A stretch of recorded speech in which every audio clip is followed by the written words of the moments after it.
Police file.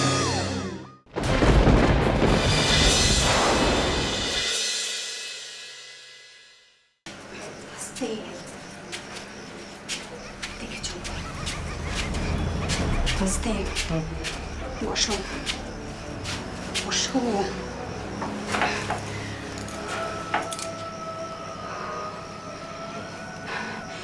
তুমি এভাবে প্রতিদিন মদ খেয়ে বাড়ি ফেরো কেন?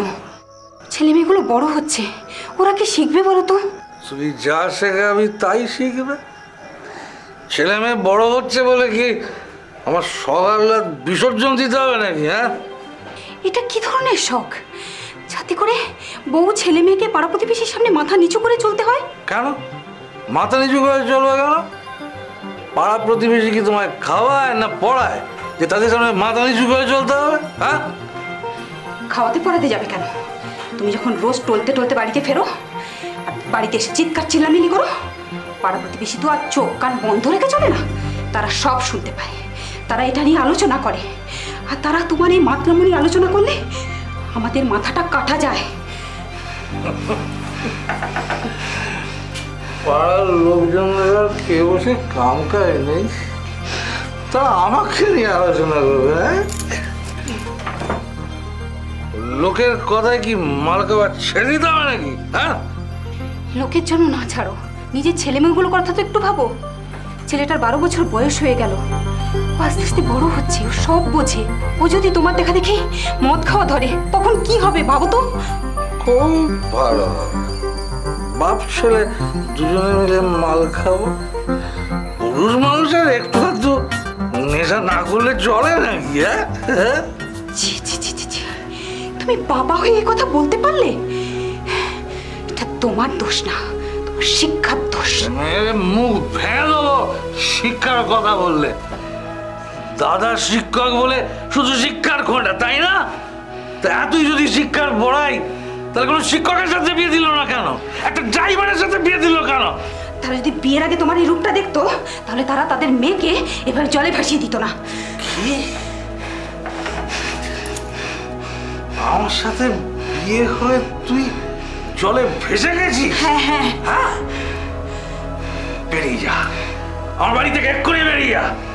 কাল সকালবেলায় যেন আমি তোর মুখ দর্শন না করি, আর যদি দেখতে পাই মেরে হসপিটাল পাঠাবো। মনে থাকে যেন। এই তুই বেরো, আগে বেরো বেরো বেরো বেরো বেরো।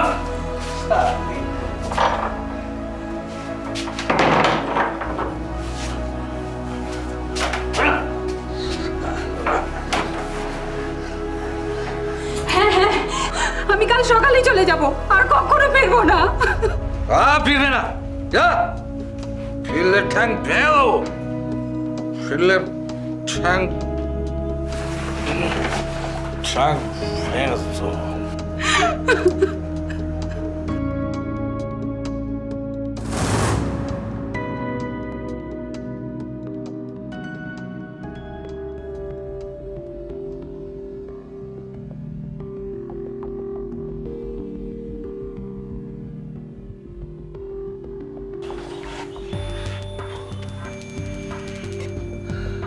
সোমা,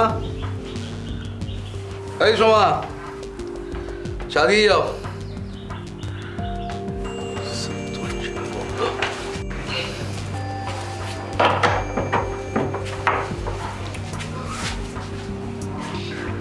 কি হলো? কথা কানে যাচ্ছে না? সোমা, চা দাও না। বাবা, মা তো সকালে বোনকে নিয়ে দাদুর বাড়ি চলে গেছে। তাই? কই, আমায় তো কিছু বলেনি। কাল রাতের কথা সব ভুলে গেছো? তুমি তো মাকে বললে বাড়ি থেকে বেরিয়ে যেতে। এই কথাটা তোকে কে বলেছে? তোর মা? মা বলেনি, আমি নিজে কানে শুনেছি। লেখাপড়া করে এই শিক্ষা হচ্ছে তোর? হ্যাঁ, লুকিয়ে লুকিয়ে বড়দের কথা শুনছিস তুই? লুকিয়ে শুনবো কেন? তুমি যা চিৎকার করে কথা বলো পাড়ার সবাই শুনতে পায়, আমি পাশের ঘর থেকে শুনতে পাবো না? খুব সাহস হয়েছে তাই না? মুখে মুখে তর্ক করছিস, আর একটা দিন যদি এরকম তর্ক করিস এক চড় মেরে দাঁতগুলো পেটের মধ্যে ফেলে দেবো। বেরো বেরো, যা ঘর থেকে যা। কি রে, কি ব্যাপার? হঠাৎ করে বলা নেই কোয়া নেই, সকাল সকাল হুট করে চলে এলি?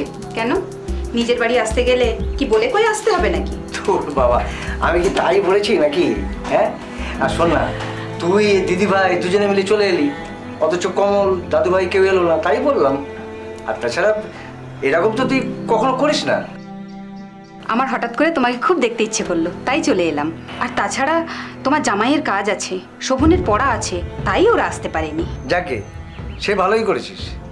তোর বাড়ি তুই যখন খুশি আসতে পারিস।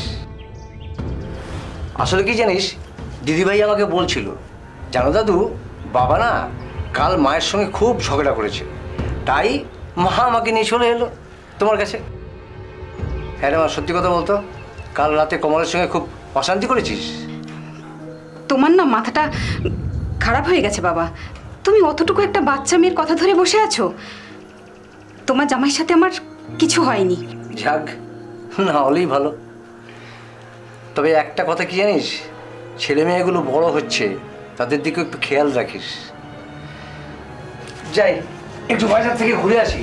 দিদিভাই মাংস খেতে চেয়েছে, ও মাংস খেতে ভালোবাসে, দাদু ভাইও তো মাংস খেতে খুব ভালোবাসে, কিন্তু একা রয়েছে, কি খাচ্ছে কি করছে কে জানে। যাই শর্ট করে একটু বাজার থেকে ঘুরে আসি, বুঝলি? তুই বস।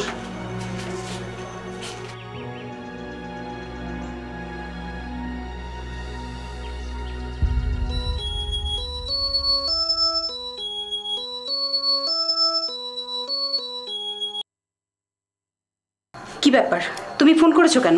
তুমি বাড়ি কখন ফিরছো? কেন আমি বাড়ি ফিরবো কেন? তুমি তো কাল রাতে বললে আমাকে বাড়ি থেকে বেরিয়ে যেতে, এখন আবার বাড়ি ফেরার কথা বলছো কেন? আরে নেশার ঘরে কি বলতে কি বলেছি, তার জন্য তোমার বাড়ি ছেড়ে চলে যেতে হবে? দেখো, প্রতিদিন তোমার এই অশান্তি আমি আর সহ্য করতে পারছি না, তার থেকে ভালো আমরা আলাদা থাকি। এই আমায় ক্ষমা করে দাও, আমার ভুল হয়ে গেছে, ভবিষ্যতের কোনোদিন এরকম করবো না, আমাকে এবারের মতো ক্ষমা করে দাও। এই নিয়ে তুমি কতবার ক্ষমা চাইলে বলতে পারো? দেখো, আমার আর এই অশান্তি সহ্য হচ্ছে না। আমার কথা তুমি বাদই দাও, ছেলেটার কথা একবার ভাববে না? ছেলেটা কি ওর মাকে ছেড়ে থাকতে পারে বলো? দেখো, তুমি ভালো করেই জানো আমি ছেলে মেয়ে ছেড়ে থাকতে পারবো না, আর তুমি ছেলে মেয়ের দোহাই দিয়ে যা খুশি তাই করো। এবারটা কিন্তু শেষবার, এরপর যদি তুমি এমন ব্যবহার করো আমি কিন্তু সারা জীবনের জন্য বাবার বাড়ি চলে আসবো, আর ফিরবো না, এই আমি বলে রাখছি। মা কালীর দিব্যি বলছি, মা কালীর দিব্যি বলছি, আর কোনোদিন এরম করবো না, আর যদি কোনোদিন এরম করি না, আমার মুখ দিয়ে রক্ত উঠে যেন আমি মরে যাই। ইস, কি কথা ছিরি। দেখো, আমি বিকেলের মধ্যে বাড়ি ফিরবো, আর এসব দিব্যি টিপি তোমায় করতে হবে না। সিঙ্গুরের বাসিন্দা পেশায় গাড়ি চালক কমল মালাকারের সাথে দেখাশুনো করে বিয়ে হয় সোমা মালাকারের। দীর্ঘ 14 বছরের সংসারে নিম্ন মধ্যবিত্ত সব পরিবারের মতনই সুখ দুঃখ ভালোবাসা ও অশান্তিতে কেটে যাচ্ছিল তাদের জীবন। কিন্তু কি এমন হয়েছিল এই পরিবারে যার জন্য পুলিশ পালসের এই পর্বে দেখাতে হচ্ছে তাদের ঘটনা? মন দিয়ে শেষ পর্যন্ত দেখুন আমাদের আজকের পুলিশ পালসের এই পর্ব। কি ব্যাপার, তুমি কাজে যাওনি আজ? গিয়েছিলাম। তা এত তাড়াতাড়ি চলে এলে যে কাজ থেকে? সমিতাকে বলে দিয়েছি আমি ওর গাড়ি আর চালাবো না। কেন, কিছু হয়েছে? মানে ওনারা কি কিছু বলেছেন? অনেক দিন ধরেই চলছে, সহ্য করে আছি। আগে 15 মিনিট লেটে গেছি বলে যা তা কথা বললো, আমিও শুনে দিয়ে যাচ্ছি, কিন্তু আমি বলেছি আমি আর গাড়ি চালাতে পারবো না। ধুম করে এমন একটা সিদ্ধান্ত নিয়ে নিলে তুমি? এতদিন ধরে ওনাদের কাজ করছো, আর হুট করে এমন একটা কাজ তুমি পাবে এখন? এই শোনো, আমি কোনো পার্মানেন্ট গাড়ি চালাবো না, মানুষের চাকরামো করতে আমার ভালো লাগছে না। তাহলে কি করবে তুমি?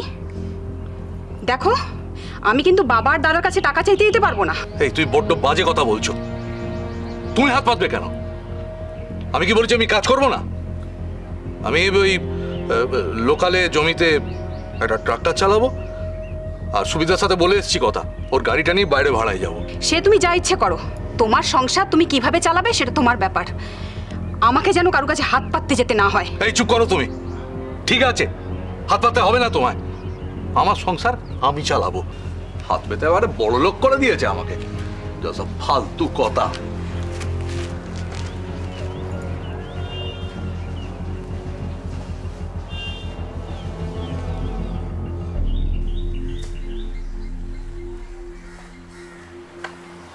ও, তুই চলে এসেছিস? হ্যাঁ। যা ঘরে গিয়ে মুড়ি আর ছাতু নিয়ে চিনি দিয়ে খেয়ে নে, আমি তাড়াতাড়ি করে উনুনটা ধরিয়ে ভাতটা বসিয়ে দিচ্ছি। তুই খেয়ে স্কুল যাবি। তোমাদের কানু স্যার একবার দেখা করতে বলেছেন। কেন? কানু মাস্টার হঠাৎ আমাদের দেখা করতে বলেছেন? তুই নিশ্চয়ই পড়া করে যাসনি। কত দিন বলেছি পড়তে বস, পড়। তুই আমার কথা একটুও শুনিস? কোনোদিন শুনেছিস? স্যারের পর আমি রোজ করেই যাই, আমার জন্য তোমাদের কোনো কথা শুনতে হবে না। তাহলে তোর স্যার কেন আমাদের ডেকে পাঠিয়েছেন? স্যারের 3 মাসের মাইনে বাকি, ওই জন্য স্যার ডেকেছেন। তোর বাবা স্যারের মাইনে দিয়ে আসেনি? না। তোর বাবা যে বললো মাইনে দিয়ে আসবে। স্যারের টাকা যদি না দেওয়া হয় আমি আর পরের দিন থেকে পড়তে যাব না, এই আমি বলে দিলাম।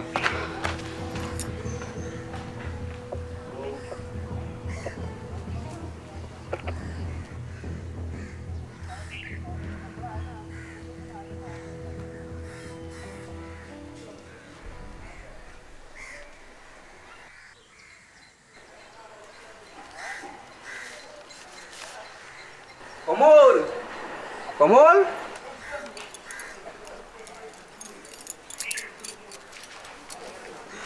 ও এই যে বৌমা আছো দেখছি। তা কমল কোথায়? আজকাল ওকে দেখি না যে। কেন দাদা, ও গত পরশু আপনার দোকানে যায়নি? না বৌমা, বিগত 1 মাস হয়ে গেল অমুক আমি দেখিনি। অনেকগুলো টাকা জমে আছে তোমাদের, বুঝতেই পারছো আমি ছোট্ট মুদি ব্যবসায়ী। আমার টাকা এভাবে ফেলে রাখলে আমি চালাই কি করে বলো? আমি তো এসব ব্যাপারে কিছু জানি না দাদা। ও আসুক, আমি বলবো আপনার টাকাটা দিয়ে আসতে। ঠিক আছে, ও এলে বলে দিও। আমি আজকে চলি।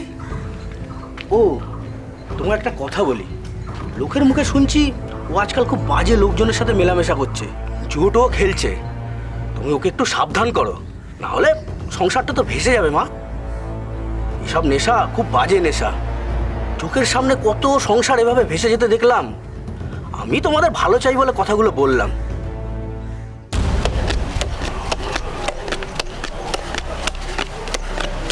হুরে! আমি বলেছিলাম আজকের দিনটা শুধুমাত্র আমার। পাক্কা 7,000 টাকা হারলাম রে ভাই। হ্যাঁ, পকেট পুরো ফাঁকা, তো একটা বিড়ি খাওয়ার পয়সা নেই। আচ্ছা, ভাইজন, ভাইজন বল না। 2,000 টাকা ধার দে না, 2-3 দিয়ে দেবো। না ভাই, এই জুয়ার বোর্ডে আমি কাউকে ধার দিই না, এটা আমার উসুলের খেলাফ। হ্যাঁ, রাত্রে ঠেকে আয়, পেট মোটা মাল খাইয়ে দেবো, কিন্তু টাকা ধার হবে না, বুঝলি? চলি। হরিদিন তো গেল, সন্ধে হলো, পার করো আমার। আসি ভাই।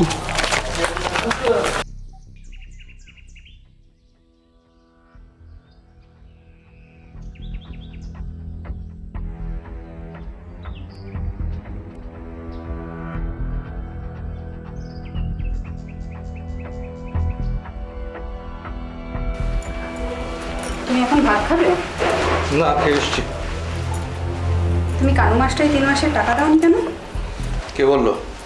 ছেলেকে দিয়ে বলে পাঠিয়েছে আমার দুজনের মধ্যে কেউ যেন দেখা করে আসে। দেওয়া হয়ে ওঠেনি এখনো, দিয়ে দেবো কদিন বাদে। হাত একদম ফাঁকা। মুদি দোকানের বাদলদাও এসেছিল, বললো তুমি ওনার টাকা পয়সাও নাকি দাওনি। তা তুমি রোজগার করছো, টাকা পয়সাগুলো যাচ্ছে কোথায়? সেই কৈফিয়ত কি আমি তোমায় দেবো? না, তা দিতে হবে না, কিন্তু বাড়ি বয়ে এসে পাওনাদাররা যদি তাগাদা দেয় তখন তো তোমায় বলতেই হবে। না, বলবে না, চুপ করে থাকবে। কেন চুপ করে থাকবো? আমার কি জানার কোনো অধিকার নেই আমার স্বামী তার রোজগারের টাকা কোথায় কি করছে? না, নেই, কোনো অধিকার নেই। বাড়ির বউ বাড়ির বউয়ের মতো থাকো, রান্না বান্না করো, বাচ্চা মানুষ করো, স্বামীর সেবা করো। বাইরের কোনো ব্যাপারে তুমি নাক গলাবে না। আর যদি কোনোদিন আমি দেখি তাহলে কিন্তু সেটা ভালো হবে না, কথাটা যেন মনে থাকে। দ্বিতীয়বার আর বলবো না।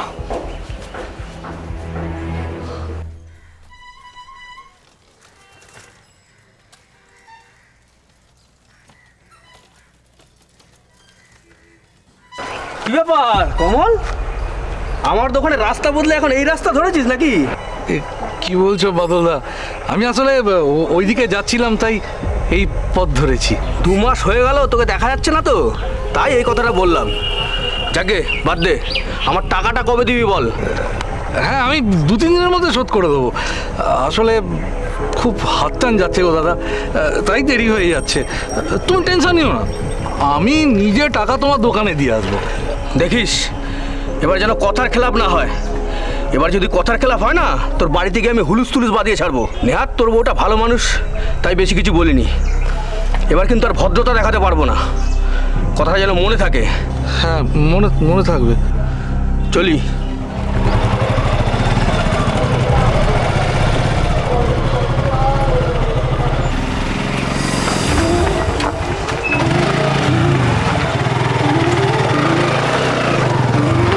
এই যে দাদা, কি ভেবেছিলে? হ্যাঁ, আমাকে দেখে ফেটে পড়বে? এই এই কি বলছিস তুই? আমি তোকে দেখে ফুটতে যাবো কেন? এই শোনো, এই চিটিংবাজ কথাবার্তা না আমাকে বলবো না। তুমি অবশ্য অনেক চিটিংবাজ দেখেছি, কিন্তু তোমার মতো চিটিংবাজ একটা দেখিনি মাইরি। রাস্তাঘাটে এই সমস্ত কি বলছিস? লোকজন শুনলে কি ভাববে? কি ভাববে? তুমি যা তাই ভাববে। চিটিংবাজ সালা, ওই জমিটা আমাকে লিজ দেবে বলে আমার কাছে টাকা নিলে, আবার সেই জমিটা তুমি তপনকে দিয়ে দিলে। এই শোন, তোর কাছ থেকে আমি টাকা নিয়েছি তো, তোকে আমি ফেরত দেবো। হ্যাঁ দেবে, দিতে তোমায় হবেই, কারণ সুরেশ দামের টাকা মারার মতো ক্ষমতা এই সিঙ্গুর অঞ্চলে কারোর হয়নি। তাই কথাটা ভালো করে মাথায় ঢুকিয়ে নাও। মাত্র 2 দিন, আর এই 2 দিনের মধ্যে যদি তুমি আমার টাকা ফেরত না দাও, তাহলে সেলুনে গিয়ে বডি ম্যাসাজ করার জন্য তোমার বডিটা থাকবে, কিন্তু চুল কাটানোর জন্য তোমার এই মুন্ডুটা থাকবে না। হয়তো কোনো ফুটবল গ্রাউন্ডে গড়াগড়ি খাবে, মনে থাকে যেন। মাত্র 2 দিন।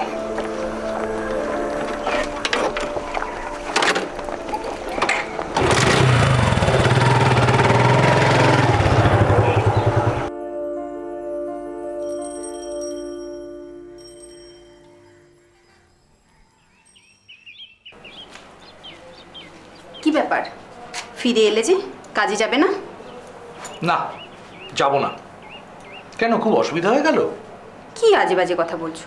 আমার অসুবিধা হতে যাবে কেন? না, ভাবলাম কোনো নাগর হয়তো আসবে তোমার সাথে দেখা করতে, আমার এই চলে আসার জন্য সেটা আর হলো না। ছি ছি ছি, তুমি কি মানুষ না অন্য কিছু? এ ধরনের কথাবার্তা বলতে তোমার একটু লজ্জা করে না? না, করে না। কিছু বলতে আমার কোনো লজ্জা করে না। এই শোনো, আমার এখন মাথা না প্রচুর গরম আছে, ফাউ হেজিয়ে আর গরম করে দিও না। তুমি বলো একটা কাজ করো, কাল সকালবেলা তোমার বাবার কাছ থেকে 1030 টাকা চেয়ে নিয়ে চলে এসো। তুমি ভাবলে কি করে আমি আবার বাবার কাছ থেকে টাকা চাইতে যাব? না, আমি ভাবিনি তো, আমি বলেছি, আর যেটা বলবো তোমাকে সেটা শুনতে হবে। না, শুনবো না। আমি তোমার আর কোনো কথা শুনবো না। আমি বাবা দাদার কাছ থেকে আর টাকা চাইতে দিতে পারবো না। 6 মাস আগে আমি তোমাকে 30,000 টাকা এনে দিয়েছি। কি করেছো সেই টাকা? আর আমার কি কোনো লজ্জা শরম নেই? আমি স্বামী বেঁচে থাকতে আমি বাবা দাদার কাছে গিয়ে বারবার হাত পাতবো? পাতবি, প্রয়োজন হয় 100 বার পাতবি। তাছাড়া তোর বাপের প্রচুর জায়গা জমি সম্পত্তি, কে ভোগ করবে এগুলো? তোর দাদা একা? হ্যাঁ, ওতে তোরও ভাগ আছে, গিয়ে ওই ভাত থেকেই টাকা চাইবি? না, আমি চাইতে যেতে পারবো না। এতগুলো বছরে বাবা দাদার থেকে অনেক টাকা এনে দিয়েছি, আর তোমাকে 1 টাকাও এনে দিতে পারবো না। আর তাছাড়া তুমি জমি লিজ দাও, সে টাকার কোনো হিসেব নেই। আর তাছাড়া তুমি রোজগার করো, সে টাকাগুলো যায় কোথায়? আমি আবারও বলছি, কৈফিয়ত চাইবি না আমার কাছে। আমি যা বলবো তুই তাই করবি। না, আমি করব না। তোমার জুয়া খেলার জন্য আর মদ খাওয়ার জন্য আমি কেন টাকা চাইতে যাবো? কি বললি? এত বড় সব? ধর, এতে 30,000 আছে। এতে হবে তো, নাকি আরো কিছু লাগবে? না না বাবা, এতেই হয়ে যাবে। বলছিলাম কি বাবা, তুমি এই টাকার কথাটা দাদাকে জানিও না। আরে এতদিন ধরে কেউ জানতে পেরেছে? তাছাড়া তোর দাদা আমার টাকার ব্যাপারে কখনো কোনোদিন কিচ্ছু জিজ্ঞাসা করে না। যদি জানতেও পারে যে তুই আমার থেকে টাকা নিয়েছিস, তোর দাদা আপত্তি করবে? না বাবা, আমি তা বলতে চাইনি। আমি জানি দাদা জানলে কোনো আপত্তি করবে না, কিন্তু তোমার জামাইয়ের প্রতি কি ধারণা হবে বলো তো? আমি চাই না তোমার জামাইকে দাদা অসম্মানের চোখে দেখুক। তা কেন দেখবে? মানুষের তো সময় খারাপ ভালো হতেই পারে। এই খারাপ সময়ে নিজেদের লোকেরা যদি পাশে না দাঁড়ায়, তাহলে কে দাঁড়াবে? দেখ, তুই এসব নিয়ে একদম চিন্তা করিস না। তাছাড়া আমার যা আছে তা তো তোদের দুজনেরই থাকবে। সে আমি জানি বাবা, কিন্তু বিয়ের পর বাবার কাছে হাত পাতাটা যে কি অসম্মানের। কাঁদিস না, কাঁদিস না, চুপ কর। এত চিন্তা করার কিচ্ছু নেই, আমি তো আছি নাকি? আমি যতদিন বেঁচে আছি তোর কোনো সমস্যা হবে না। কিন্তু আমার কিছুতেই মাথায় ঢুকছে না যে কমলের এত জমি জমা লিজে দিলেও তো অনেক টাকা, তারপর গাড়ি চালিয়ে টাকা পায়। এত টাকাও করে কি? কোনো বাজে সঙ্গে পড়েনি তো? না বাবা, ও তেমন মানুষ নয়, একটু সমস্যায় পড়েছে তাই আর কি। দেখ, না পড়লেই ভালো। তুই চিন্তা করিস না মা, আমি মাসে মাসে তোর বাড়িতে গিয়ে কিছু টাকা দিয়ে আসবো, তোর কোনো সমস্যাই হবে না। না বাবা, তার দরকার পড়বে না। আরে কোনটা দরকার আর কোনটা দরকার নয় সেটা তোর থেকে আমি বেশি বুঝেছিস? যাক, আসল কথা থাক, চল দুটো মুখে দিয়ে বাড়ি যাবি। আমি তোর ভাত বাড়তে বলছি, আয় হাত মুখ ধুয়ে নে, চল আয় আয় আয়। ভারতীয় মহিলাদের সাধারণত এক বিশেষ দোষ বা গুণ বলতে পারেন, তারা স্বামীর দ্বারা শত অত্যাচারিত হলেও বাইরের লোক তো দূরের কথা, বাবা কিংবা আত্মীয় স্বজনকেও সেই বিষয়ে একটি কথাও বলেন না। তারা ভাবেন বিধাতা হয়তো তাদের ভাগ্যে এমনটাই লিখেছে, তাই এটাই তাদের নিয়তি।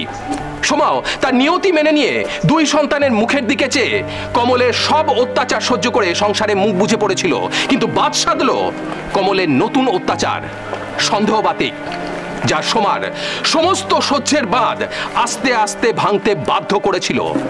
কি হয়েছিল দেখবো। স্যার, এই নিন আপনার টাকা। কিন্তু বৌদি, আপনি আবার কষ্ট করে আসতে গেলেন কেন? এই ছেলের হাত দিয়ে তো পাঠিয়ে দিতে পারতেন। হ্যাঁ, সে পাঠিয়ে দিতে পারতাম, কিন্তু ছেলে কিভাবে পড়াশোনা করছে সেটা তো জানার কর্তব্য বাবা মায়ের। সে তো নিশ্চয়ই, তবে ওই নিয়ে ভাববেন না। আপনার ছেলে পড়াশোনায় খুব ভালো, ওর দিকে একটু নজর রাখলে খুব ভালো রেজাল্ট করবে। আপনি একটু ওর দিকে নজর রাখবেন।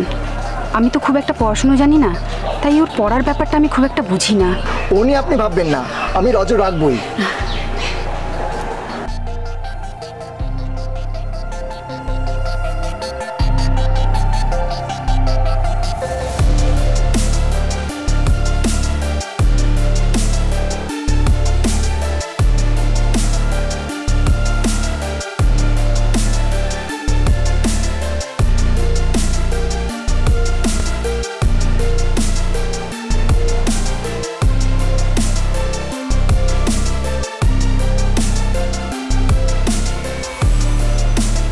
কি ব্যাপার, তুমি কখন এলে? আমার একটা ফোন করবে তো? ফোন করলে যদি ডিস্টার্ব হও তাই ফোন করিনি। কি বলছো? তুমি ফোন করলে আমি ডিস্টার্ব হবো কেন? ফোন করলে রাস্তায় দাঁড়িয়ে অন্য পুরুষের সাথে হাই করতে অসুবিধা হতো না?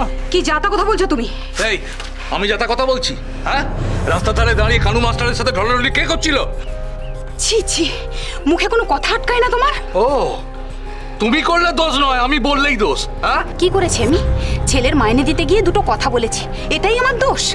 2 মাসের বেশি হয়ে গেল ছেলের মাইনে দেওয়া হয় না। কতবার বলেছি, তুমি তো গিয়ে মাইনেটা দিয়ে আসতে পারতে, তাহলে তো আর আমায় যেতে হতো না। কেন ছেলের হাত দিয়ে মাইনেটা পাঠানো যেত না? তা দেবে কেন? তা দিলে তো ঢলাঢলিটা হবে না। তোমার মতো নিচু মানসিকতার মানুষের সঙ্গে কথা বলাটাই আমার পাপ। তুমি মানুষ নাকি জানোয়ার?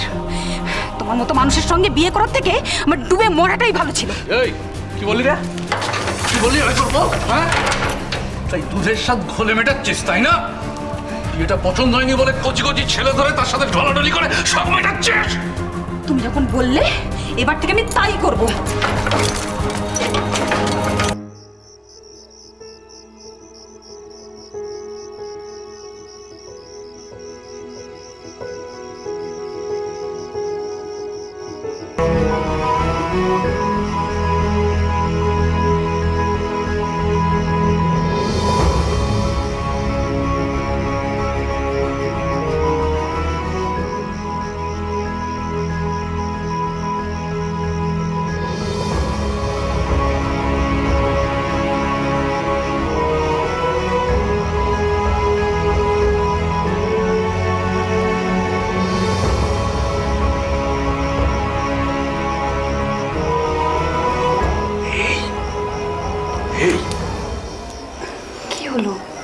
এত রাতে এখানে কি করছো?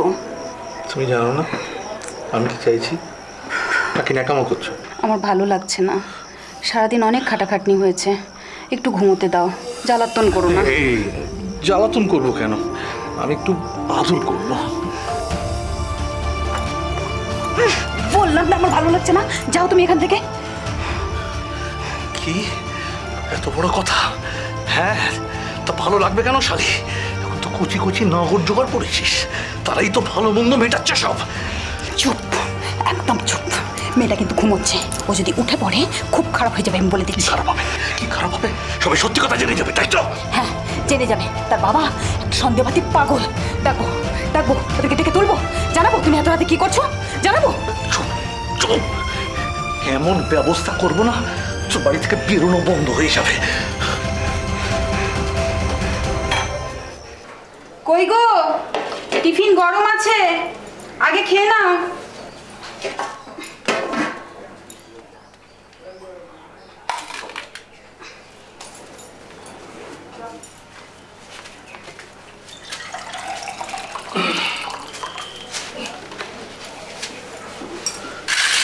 আমাকে 200 টাকা দাও তো।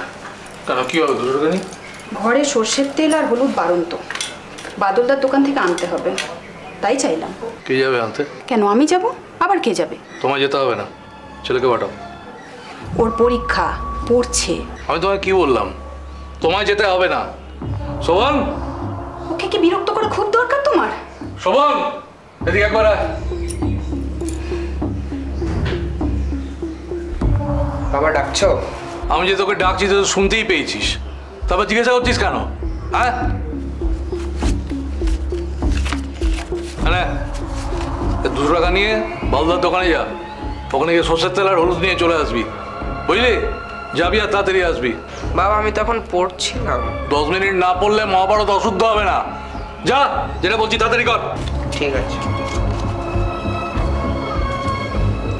ওর পড়ার ক্ষতি করার কি খুব দরকার ছিল তোমার? কেন আমি দোকানে গেলে কি সমস্যা হতো তোমার? খুব সমস্যা হতো, আগে বুঝতে পারিনি, এখন বুঝতে পারছি। কি বুঝতে পারছো? কেন তুমি ছুতো নাতায় বাড়ির থেকে বেরিয়ে যাও? কেন?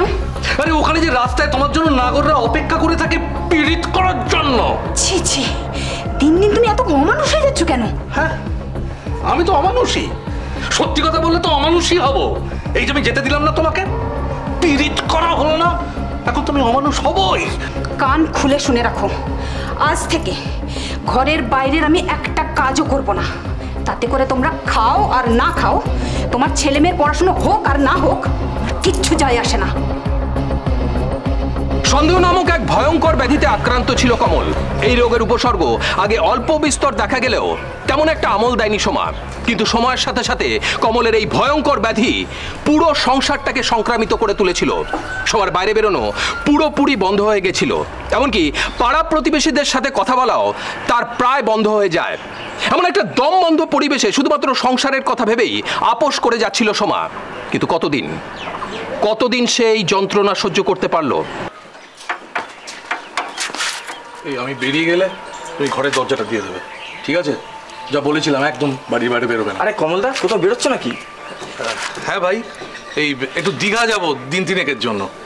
তা তোরা হঠাৎ কি মনে করে?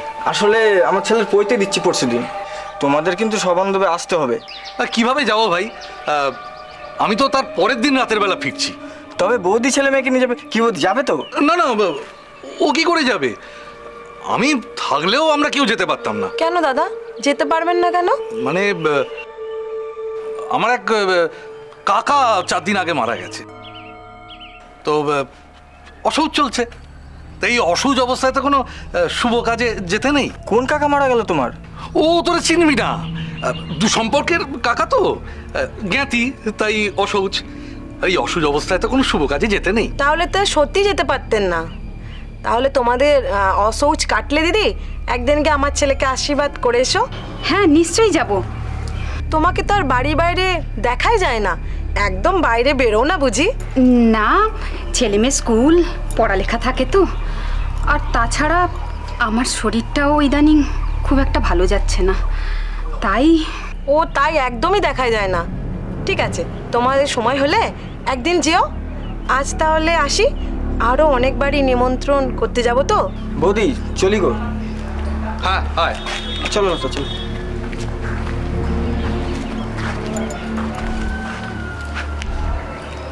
হ্যাঁ গো, তোমার কোন কাকা মারা গেছে? কই তুমি আমায় তো জানাওনি। এই সমস্ত তোমার জেনে কোনো কাজ নেই। বাড়ি থেকে বেরোতে বারণ করেছি, একদম বাড়ি বাইরে বেরোবে না, এইটুকুন জেনে রাখো। আমার দেরি হয়ে যাচ্ছে। আর শোনো, দরজাটায় তালা দিয়ে দেবে। এই যে কাজল মালাকার, তিনি ব্যক্তিগত জীবনে ড্রাইভারি করতেন, কখনো ট্রাক্টর চালাতেন, আগে লরি চালাতেন, যে কোনো কারণেই হোক, কারণটা তো আমি জানি না, তাকে সেখান থেকে সরে আসতে হয়, বা প্রাইভেট কার চালাতেন, গ্রামের যাদের প্রাইভেট কার আছে সেই প্রাইভেট কার নিয়ে তিনি বেড়াতে যাওয়া, কোথাও যাওয়া, কেউ বুক করলো সেখানে যাওয়া করতেন। আর এইতে তার স্ত্রী রমা, তিনি বাড়িতে থাকতেন। সেই বাড়িতে থাকার কারণে তার একটা ধারণা হয়েছিল যে পার্শ্ববর্তী কারোর সাথে তার একটা সম্পর্ক অবৈধ গড়ে উঠেছে, যেটা আমি বিভিন্ন দিক থেকে বিভিন্নভাবে খোঁজখবর নিয়ে দেখেছি এটা ঠিক নয়। মা, আমার খুব খিদে পাচ্ছে। ঘরে রুটি আর বেগুন ভাজা আছে, দিই, খা। না, আমার রুটি বেগুন ভাজা খাবো না। রুটি খেতে গেলে আমার বমি লাগছে। তাহলে কি খাবি বল? তুমি আমাকে চাউমিন করে দাও, ডিম দিয়ে চাউমিন করে দাও। কিন্তু বাবা, ঘরে তো ডিম চাউমিন কিচ্ছু নেই। বাদল কাকার দোকান থেকে আনা। হ্যাঁ, আমি যাব। তোর বাবা জানতে পারলে খুব অশান্তি করবে। বাবা তো বাড়িতে নেই, জানতে পারবে না। যদি কোথাও থেকে জানতে পারে? তুমি যাও না, জানতে পারবে না বাবা। যাচ্ছি আমি, এক্ষুনি নিয়ে আসছি বাবা। তুই একটু শো, একটু ঘুমানোর চেষ্টা কর। হ্যাঁ বাবা, আসছি আমি আসছি।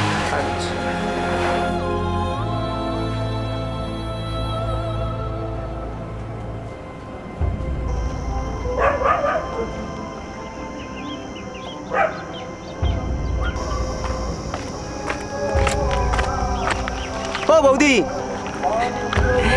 আরে এই যে বৌদি, কি ব্যাপার, তোমাকে তো আর দেখাই যাচ্ছে না। না ভাই, আজকাল খুব একটা বেরোনো হয় না। শোভনের জ্বর, ও চাউমিন খেতে চেয়েছে, তাই একটু দোকানে যাচ্ছি। ও, শোভনের জ্বর? তা ডাক্তার দেখিয়েছো? খুব বেশি জ্বর না, বাড়িতে ওষুধ ছিল, খাইয়ে দিয়েছি। আচ্ছা ভাই, আমি আসি। হ্যাঁ, আরে শোভন বাড়িতে একা আছে। আরে তোমাকে যেতে হবে না, কি আনতে হবে বলো, আমি এনে দিচ্ছি। তুমি যাবে আনতে? হ্যাঁ, এনে দেবো না কেন, আর পাড়ার ছেলে হয়ে এটুকু করতে পারবো না? আচ্ছা ভাই, তুমি এক প্যাকেট চাউমিন আর 2টো ডিম, হ্যাঁ, আমাকে একটু তাড়াতাড়ি এনে দাও। 500 টাকা? তুমি কি পাগল হয়ে গেছো বৌদি? ওই সামান্য 2টো জিনিসের জন্য 500 টাকা ভাঙিয়ে দেবে? তুমি বরং একটা কাজ করো, তুমি বাড়ি যাও, আমি নিয়ে আসছি, তুমি আমাকে বরং পরে টাকাটা দিয়ে দিও। আচ্ছা ভাই, ঠিক আছে, অনেক ধন্যবাদ ভাই তোমাকে। আরে ধন্যবাদ দিতে হবে না, আর তুমি একটা কাজ করো, তুমি আমার বাড়ি যাও, শোভন ওখানে একা রয়েছে। হ্যাঁ ভাই, আমি তোমার জিনিস এনে এখনই দিয়ে আসছি। ঠিক আছে ভাই, আমি আসছি, ছেলেটা ঘরে একা আছে। হ্যাঁ।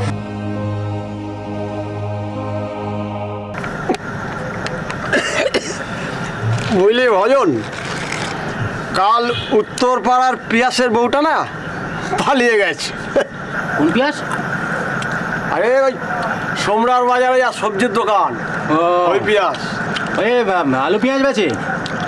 সে আল্লাহ বুড়ো বয়সে একটা কচি মেয়েকে বিয়ে করেছিল। সেই কচি বউ তার থেকে ওরা কচি ছেলেকে নিয়ে ভেগে গেছে। না, ভাগবে না।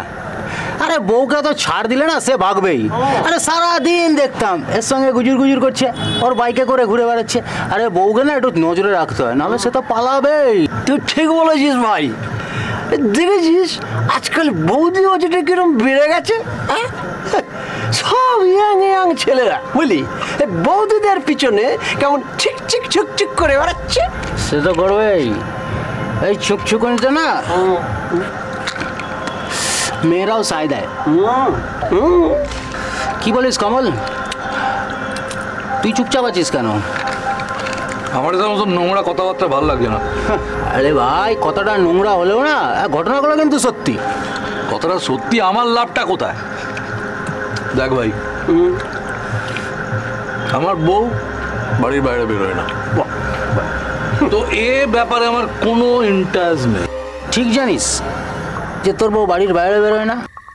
কাল বাদ জানি। ভুল জানিস ভাই, ভুল জানিস। এই তো তুই যখন ওই কদিনের জন্য দীঘা না কোথায় গেলি, তখন ওই তোদের মোড়ের মাথায় দাঁড়িয়ে তোর বউকে আমি নিচে দেখেছি। ওই কি ছিল ছেলেটার নাম? অনিক।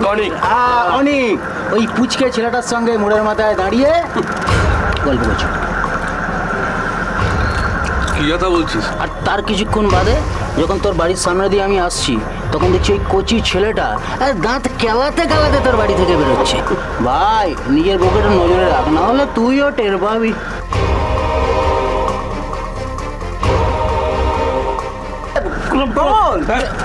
চাপ নিস না, মালকা আরে কি রে?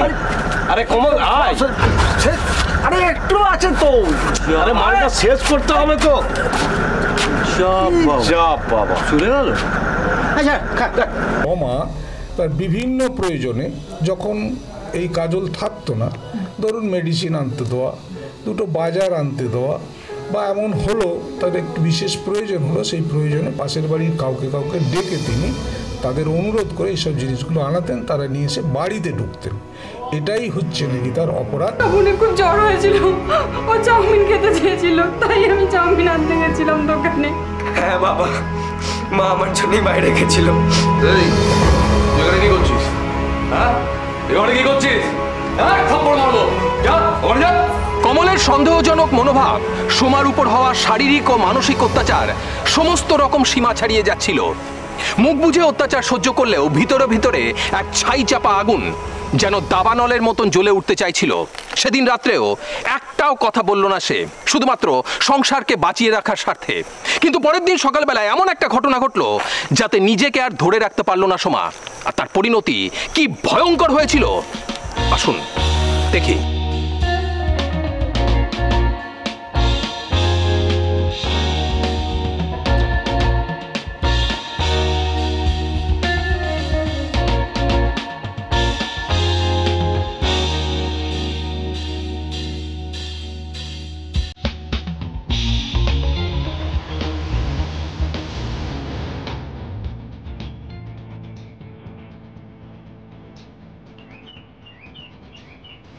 এই সোমা, বাইরে। কি হলো, তুমি এত তাড়াতাড়ি ফিরে এলে? না ফিরে এলে তো দেখতেই পারতাম না তোর সাথে অনেকের রঙ্গলীলা। কি উল্টো পাল্টা কথা বলছো তুমি?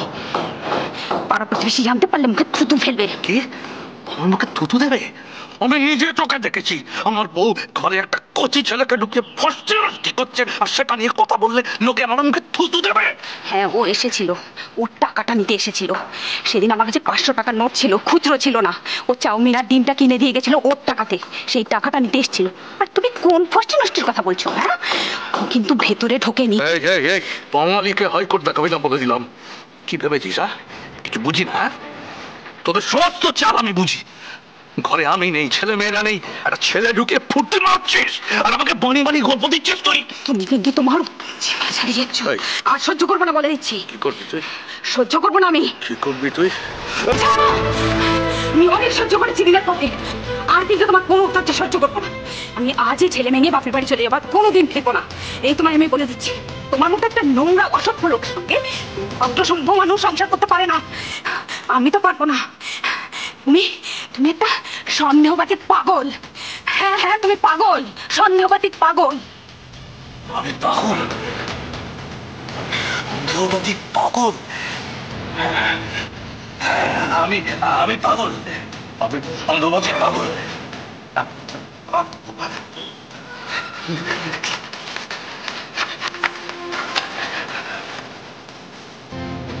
পাগলের পাগলামি দেখবি না?